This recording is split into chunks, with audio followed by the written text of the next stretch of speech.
Guys, at welcome back again sa ating YouTube channel. Ayan. So for today's video, nandito tayo ngayon sa 7th floor.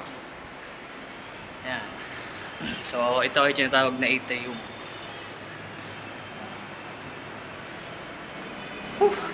Nakakapagod maglakad.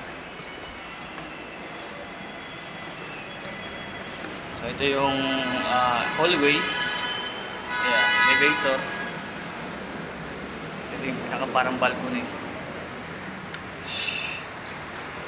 So yung per exit nandun. Tapos dun sa kabila per exit. Ayan.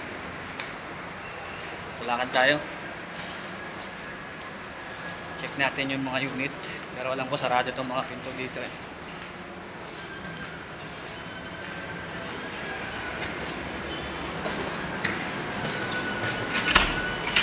Kalak. So nilalak ng doorman yan para safe. Para safety na hindi tatambayan ng mga worker. So hihintayin pa natin yung doorman bago tayo mag-work, no? Kasi may permit pa yan eh. Ay, excuse me. So nanibago ako sa gawa dito dahil mahigit 1 taon ako sa construction sa Alasal. School yung ginagawa namin doon, tapos dito ayun, balik condo na ulit.